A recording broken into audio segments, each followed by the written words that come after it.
Jax. It was around, so when you did the systems map, the thing that I understand that kind of makes it useful and then not makes it useful, but who gets to define the system boundaries, and do you do that with the people that you're working with? Because that can be quite contentious like that. Yeah, so it's interesting how the system map came to be. So at the time, I enrolled in the Acumen Systems Practice course, which is a great course if anyone is interested in this stuff.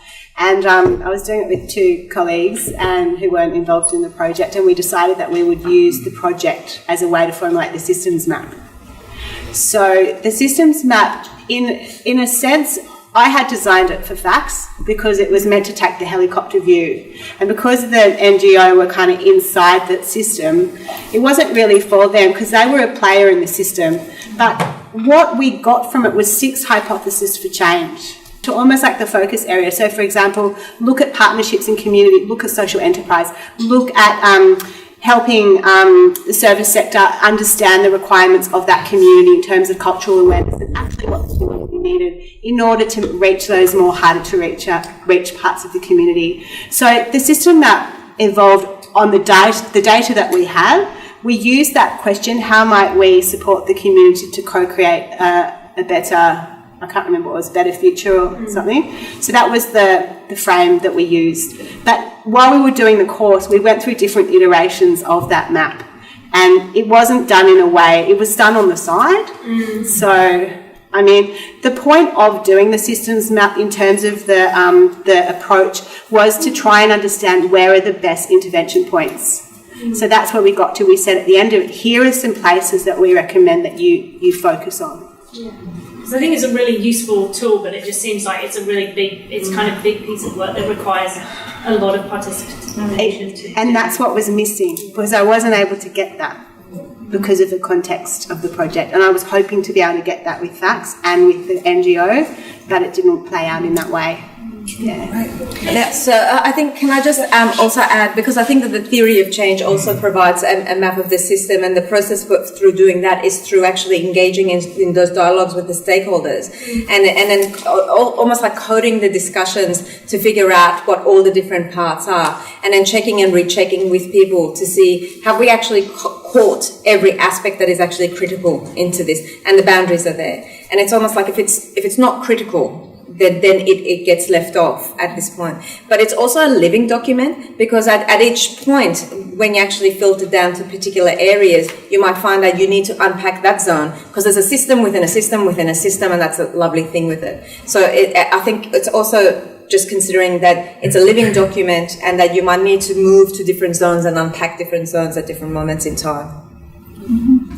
Okay, I can't read your name tag. Sorry, Martin. I can see the M. That was it. Jax, I thought that your presentation was really great, and I thought, I can understand, I've also had some experience of kind of working with facts and seeing how boundaries can kind of change. They're quite complicated. I thought it was quite sensitive and insightful. I guess the interesting thing for me is one of the first things you said was I was working in a community with 40%, which was 40% indigenous, possibly more actually.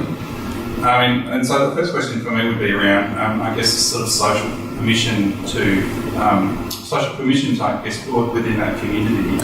You picked up on that actually, you reflected on that towards the end. I'm curious, if you were going to do it again now, what might you do, or what might you feel you need to understand better, I guess, to be sort of more effective in your consultation or your co-design? Yeah, so because FACTS was aware of the high Indigenous population and the complexity around engaging with that community, the NGO I worked with was Indigenous run. Okay. Yeah. So within that NGO, there's a lot of people that have a lot of relationships within the community. There was an assumption that they would be involved in this program, but they weren't.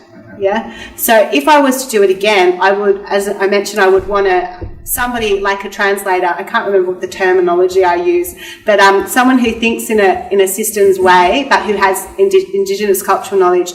Part of the program approach, which I don't think I communicated so well, was that there was meant to be a tenants council. So the idea was, let's leverage the networks in the NGO let's create a tenants council of what we were calling community connectors, similar to what your program was. Let's get them to go and do the research. So we designed similar to, I think it was in the Shepparton project, where they had like 4 questions. We did a similar thing, and we wanted the tenants council and the community connectors to go out and engage the community. So we had coverage for people who've been incarcerated, for elders, for younger, for all different, with the community lenses. Everyone would be covered. So in future, yeah, so many things, but somebody to help me translate, because it was really difficult. Yeah. Great, thank you, Martin. This gentleman here. Look, I've got a particular interest in an urban community in a diverse environment like Glebe. And I have a couple of questions. One is, you talked about a leadership group, and I'm really interested in just understanding how that leadership group was actually formed and what its composition was. And also, what design process you're going to use. Something about that. I think you had a Twyford presentation that talked about co-designing the design process. I'm really interested in just getting a sense of how you co-design that process.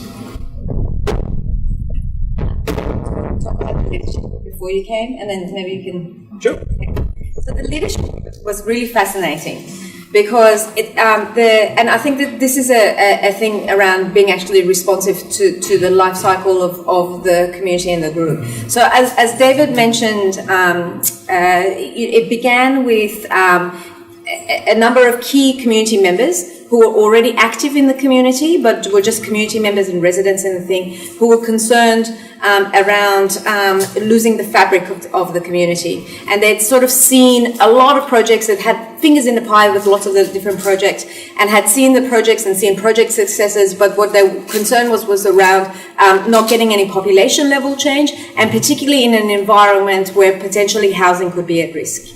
So they formed the initial leadership group. We didn't have terms for it, but you know, they came together, and they were almost like a working group who were there, and they inherited that role because they were already in that role. But they moved to invite other people, so then there was an invitation to the broader community, and the first gathering of the broader community saw about, I think, 40 people. Kerry Graham was brought in to facilitate. She educated people around what collective impact was, and it was all new, and we all sat there and listened to it. And the broader community, and that included Indigenous elders, community residents, a broader network of service providers, the schools, local council, FACS, health, all these kind of things. The one section of the community we've been really terrible at engaging has been business, but that's a different story. And also mindful that we're actually not engaging particular sections of the community, and increasingly the demographics that we're actually talking about at the heart of what's actually going on. Anyway, so what happened was then there was this almost like an executive group that was this original group, and this leadership group sort of expanded around them. And very, I think in a very, no one really saw it happen, but there's this executive group, there's this leadership group, and everyone's like, well, what are all these groups? And the executive group were like, oh, this was an accident. We're going to demote ourselves because we're no longer needed, because now the community has come together. So they demoted themselves to a strategy group, subgroup, and these other subgroups emerged, and then there was this leadership group. From the beginning, we were thinking that we are being informed by collective impact. Collective impact stipulates that we should have 5 community organisation members, 5 leaders from community from the community itself, 5 people from business, and this other category of randoms, which I happily belonged in, which was the universities and other people who don't fit into the other 3 categories. But it just never worked for Glebe. And even at the last meeting that we had, we've still got this crazy leadership group of 40 people sitting at the table. We said, hey, usually these things, the way they operate, the leadership group, it's too big and hairy. Should we think about actually putting some boundary around it? And they said no. And we went, oh, okay. So we currently have a leadership group of 40. But the way we've responded to that is to then create these working groups that are around the thematic areas. And we're just at the stage of doing that. So they're not fully formed. But I can tell you, because I'm active in those two areas, Cradle to Career, the Cradle to Career one has a chair, is co-chaired by two of the organisational leaders within the community, and UTS is providing the backbone support and supporting them to lead. And in the aging one, I'm shadowing a community person who's chairing the efforts there, and we're working in collaboration there. And again, I think similar to how the projects are unfolding, we're just being responsive to, you know, who's sitting at the table. But I think it's a really good question, and one of the questions for the bigger group is, how do we build leadership? Yeah, I think it's interesting that's how it happened, because there's a natural system in place. There's a group of people that kind of recognized by the community as leaders. Yeah. It seemed that it evolved from that small group to the structure that we now have. Yeah. It'd be interesting if there was no such existing natural system for that leadership. Yes, and are we all equipped to play the roles that we've been assigned? Who knows? You know, but I think that the only way we can actually know this is by fumbling forward and going, you know what, I don't have this skill. So what we need is to find a shadow that will support and build that capability. Or maybe what we need to do is actually recognize that, and we've had this conversation before, is you know, maybe that needs to be actually a focus of, but you know, I've been involved in other organizations and other systems where people have been assigned roles. And there's unintended consequences and potential harm that comes with that. So, you know, yeah. I think there's something in that also that I just want to elaborate quickly if I can. So I really became involved at the end of 2017. So I was involved really for late 2017 through to now. When I first became involved, the sort of story that was presented to me was, we've had some workshops, we're going to do collective impact, we've got priorities, we're ready to go. What we'd like you to do is just help us execute these 4 priorities. So I sort of came along and went, okay, so we've got these 4 priorities, let's go through, you know, a planning process, called a co-design process or whatever, let's go on and do it. Straight into a brick wall. And what I realised through talking to people who had been involved for a bit longer, there'd been this conversation amongst 40 people who all thought it would be a wonderful idea to come together and run a collective impact project for the good of the Glebe community. Like, no one could disagree with that. It's a fabulous goal. So everybody was on board. Once we had these 4 clear priorities and said, okay, let's start working on them, it was like, oh, but that doesn't really suit me. I'm not really sure about that. Oh, I don't really have time to contribute myself, but I'd like to be involved in leadership. And so things got a bit hairy for a while, and the group shrank right down to probably about 10 core people, 10 or 15 people at the beginning of 2018. And then by the end, it was back up to 40, but they were different people. They were people who had come on board because the mission, if you like, had been clarified and they had alignment with it. It's one of those things where it's hard to figure out where you are in the process, whether you're ready and you've actually got people on board for the mission or just for some kind of vague vision. And actually speaks to what you were talking about, Jax, as well. And, you know, I think a challenge for me is we've got people coming and going all the time, you know, like, because we're partnering with an organisation, a key person's on long service leave. They haven't been part of the conversation for the last 6 months. We haven't built the relationship. Now they're back, you know. It's sort of like, oh, I have to catch them up and I have to. So I think, you know, how do you actually move towards a system that lives and breathes this, so that you actually have the processes in place to actually, you know, bring people in and that it doesn't actually crumble. Because key people come in and out, and I think it's a challenge we all face, is where it starts with 4 boxes, the theory of change, and then it just unpacks, and it's like this jigsaw piece that over a year ended up being the theory of change for this university. And then we got it designed and we got it printed in this beautiful poster, and it's like maybe that was the mistake, you know.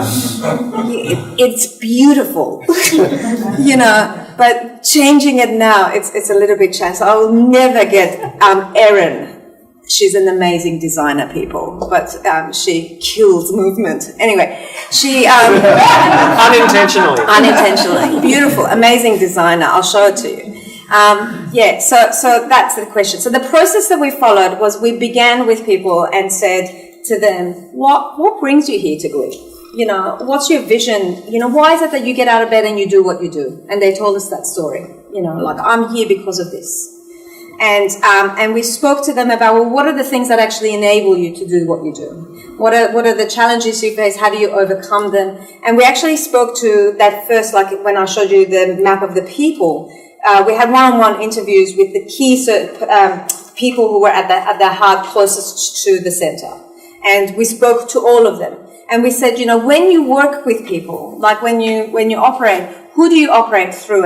And through that, we actually got the second tier and the third tier. It's like, I refer my young people to these people and that people. And I was like, you know, that's your next tier. And so we added them to the next layer of the map and invited all of those people into the forum.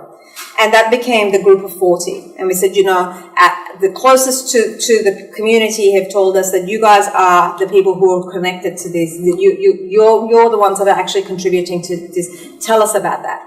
And they shared their narratives with us, you know, and we mapped it out. Tell us the assets of this organization. Tell us. And the key conversations are around those. Tell us if Glebe was perfect, what would it look like? You know, let's backward map now and all of these kind of things. You take all of those conversations and then a lot of wasted Post-it notes of actually coding them. And the funny thing is that a lot of the things are actually repeated in different format. People have different approaches, but they have a similar vision. You know, so you can actually find patterns in the outcomes. You can find patterns in the thing, and it's a matter of just Post-it noting it and then trying to construct the logic of what outcome appears before what outcome. The thing is that with these things, I think you can actually map them in many different ways. But it's sort of like, does this way feel comfortable to the people who are sitting around? So we did that. We had a small group, a team who were actually given the administrative task of actually synthesizing all of that information. We've taken it to the working group of the key circles. They've checked it. We've come back. We've edited it. We're going to take it back to the group of 40 to check it on March 14th.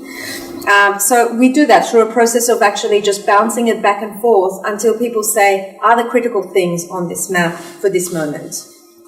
You know, and it seems to have captured it. So, okay, do we have some? Oh, yes. Just a quick question. Asset-based approach. Could you help just to define asset for me, just to sort of get down to the next level in your context, organizational context? Is that people, donation, skills, and what is it? Yes, it's parks. I think for us it's been a map. We actually did an asset mapping with the community and said to people, here's a map of Glebe. Tell me, how do you resolve these challenges and problems and pinpoint where they are? And we've got things like organizations. We've got things like parks. We've got Jeff. Jeff is an asset, and if you could only clone Jeff, you would solve the problems of Glebe. You know, so it's actually all of that. It's sort of like, what are the strengths of this community? You know, in the aging project, we're talking to people and asking them, and they go, you know, like, it's my ability to actually do a worm farm. Skills. Yeah. Do you guys have it? Just question to the panel. Can place-based approaches and the solutions that result from them be scaled? I'll start, but I'm sure it won't be the last word on this by any means. In a different capacity, I've just been doing some like a literature review and case study of place-based approaches across Australia and internationally as well. And the thing that I learned from that is that while there are some similar principles, there are that many different versions of place-based. I think it's really hard to give a clear answer to that, like as a broad question. I think there are place-based approaches that start pretty large, and some that are sort of amenable to scaling or replicating, and others that aren't. I think in terms of Glebe, and this is a personal view, not a GlebeConnected view, I think that if you scaled Glebe too much, or certainly now, it would lose what's important about it. It started because of Glebe residents who were passionate about their community, not about this broader region of Sydney. It was their very neighbourhood. So I think if that's where it starts, or if your goals are very local and neighbourhood focused, then scaling can kill it. But that's only a response to this sort of place-based initiative. I'm sure there are others that could be scaled. Jax, would you? Yeah, my intuition says no, because in the context that I've been working, it's so bespoke. It's, if you think about the assets in the community, we had Bob's and we had, Auntie so and so, and there were so many different things. I think you could take initiatives and then put them somewhere else and then apply them and test them and shape them. But it's really, place-based is really bespoke. It's about that place. Yeah. I just did a project in Myanmar, and there's 4 villages. They're all within walking distance, and the organisation that we were working with had tried scaling up to cover all 4 villages. Didn't work. So then they tried transferability. So they took the same model and transferred it, but then they hacked it to fit the culture and the differences in the community. So I think all of the tools can be used in approaches. It's just customising it to the different target audience. Yeah, at Change Fest, so you guys were at Change Fest, there was dialogue about scaling up and scaling out. I didn't really follow it that much, but there is literature around that if you're interested, those 2 different ways. I think you can scale the process, and it will take a scaled amount of resources and time. I think Kylie Legg wrote a little bit about that in one of her books. It might be worth chasing up. Kylie Legg. Yeah. Question for you? You talked about challenges of getting business involved in the GlebeConnected program. Can you share a little bit more about that? From my perspective, I think that it's this notion that a lot of the businesses, the accustomed way of actually engaging businesses is that you go with some kind of formulated, like, when we've gone and had conversations, it's like, yeah, but what is it that you're trying to, get off me? And my answer would have to be, I don't know yet. We're having conversations. And so it's sort of like been that challenge of, how do we actually involve people in the conversation, but keep the power balance well enough to actually give space to the local community to actually inform and shape what it actually looks like, to having people be involved from the outset, compared to having some kind of we're at the stage now where we've got some kind of formulated ideas that we could go and say, look, here's some things that we want to progress now. They have some shape to it. Please come and partner with us. But I think that, in the aging one, for example, we're only at the start of that process. We probably can have very different kind of conversations because, it's one of those things where you can do appreciative inquiry with people in the local community, no matter who they are. And so I think we'll probably be approaching that part of the initiative differently and probably trying to engage in conversations in a different way as well. Yeah. Just quickly on that, probably about a year ago now, I went to someone that I knew, a connection in one of the big sort of consulting and accounting firms, and said, hey, I'm part of this project in Glebe, and we've previously talked about other projects, would you be interested in coming to a meeting, possibly investing some funds in what we're doing? And I just sort of looked at it and said, Glebe, no way. If it's all of Sydney, maybe. If it's all of Australia, you'll be close. They just weren't interested in neighbourhood at all. I think there are other businesses that are quite different, but I think the difference is in whether you're looking for funding or something else. There are quite a lot of businesses in Sydney that I think are looking for opportunities for their staff to volunteer. So I literally could pick up the phone tomorrow and have 100 people in Glebe in a month to work on something. Problem is that's not really the right fit for Glebe. Glebe doesn't want an influx of outsiders. They want to develop things locally. So I think the question is, how do you match what's relevant in your community or your project to what business is offering? And, there's quite a filtering process there to get that match up right. I've got one. Yeah.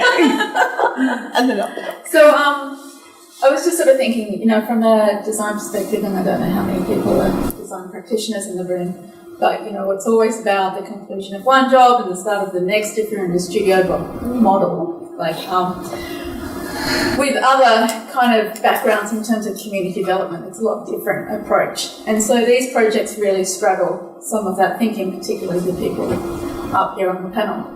So my question is, like Jax, I have a bit of an understanding because that sounds like it had a fairly bumpy conclusion. But for you guys, and it's been a question that I've had with a number of people in this space over years, is what does the conclusion of the project look like for you? Because I think for people who aren't associated with institutions, and I think, David, you're a rarity. This is the third time I've seen you present different really interesting projects. But for people who are consultants or practitioners, they can't necessarily stick with the project over the years because of resource funding. So it's always a question of what's the model of support.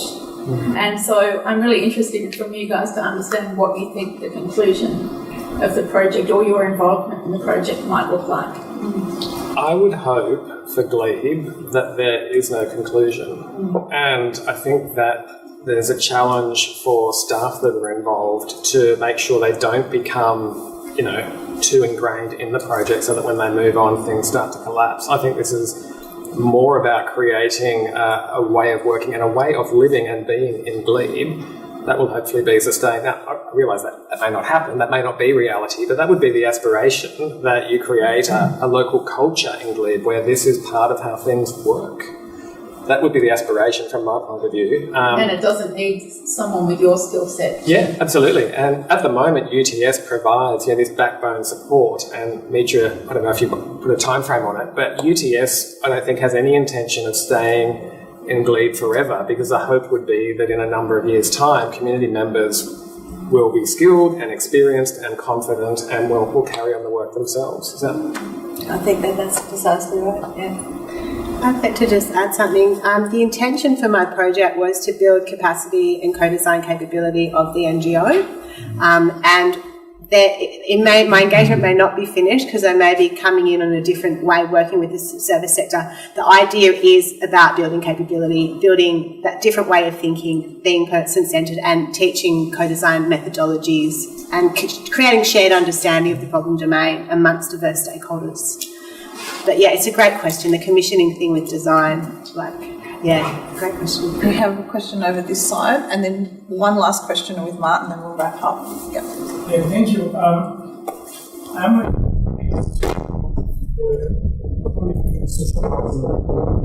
part of the project or connected with the idea, and if yes, how do you reach out to them? What are the strategies? If not, what are the barriers?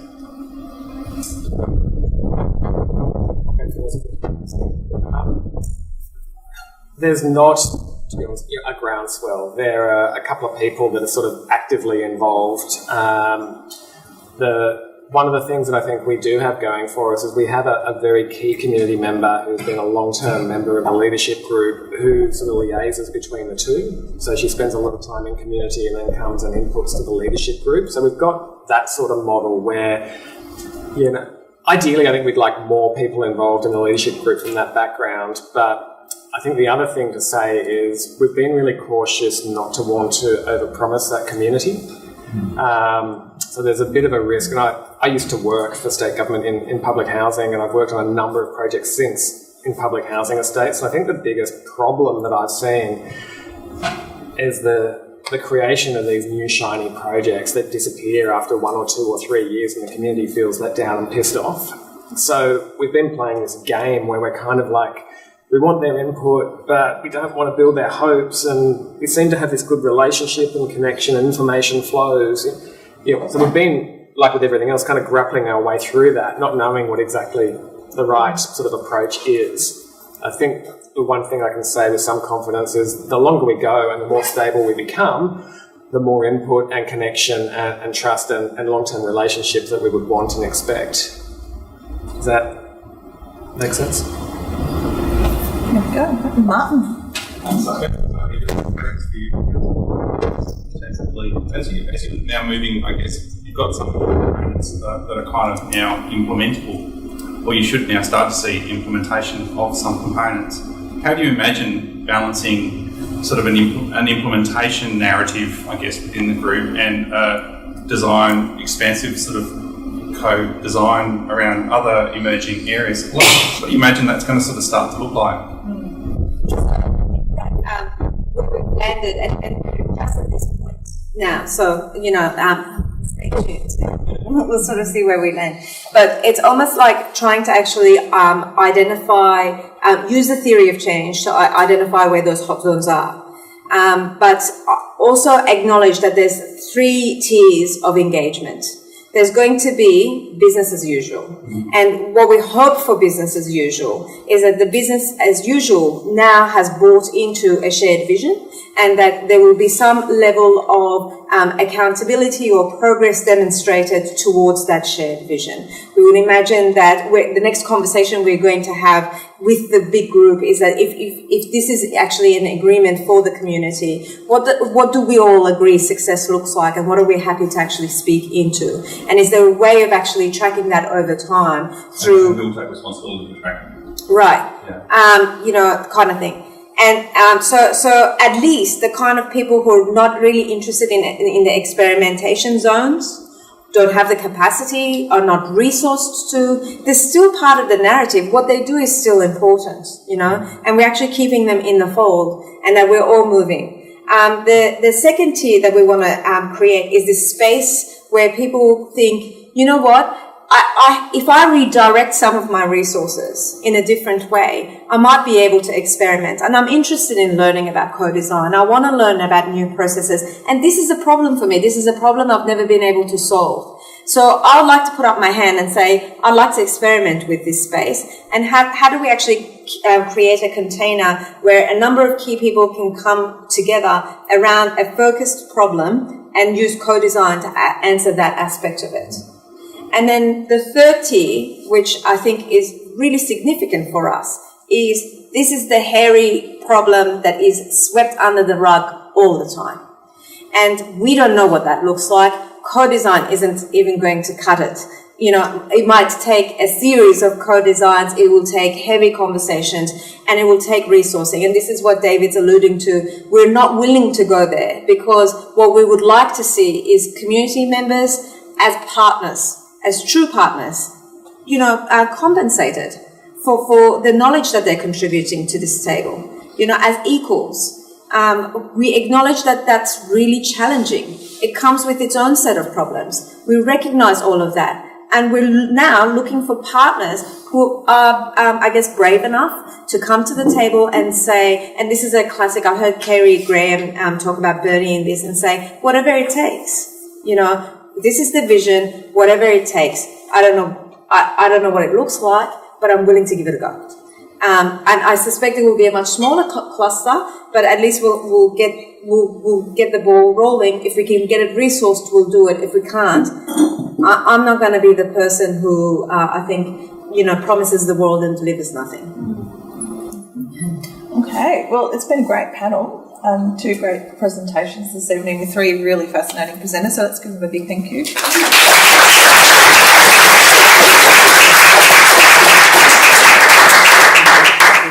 I'd just like to say thanks to Kay before she runs out for catering, organising catering, Craig, for doing videos, Suzanne who's not with us, who is awesome and does so many amazing things, and big ups to Suzanne. Thanks Denise for being on the door, and to everyone else who helped with the chairs and stuff as well. And also before you go, we're going to need help to put the room back together, so I'd love it if a couple of you can just give us a little bit of a hand so we're not here for ages. Great. And thanks Jax for another awesome event. Thanks, yeah. So we should have videos online. We have 50 videos on our channel, on our site. So we've just recently updated the site. If you're interested in this kind of stuff, we've got Kerry Graham on there. We've got more than, I think we've got, this is your 3rd talk on there. Check out David's other talks. David with many haircuts. Yeah. So yeah. All the same. It's more resources in the Stanford Innovation. Oh, there you go. Yeah. So yeah, have a look at that, and join our Facebook, and hope to see you again sometime. Thanks, Jax.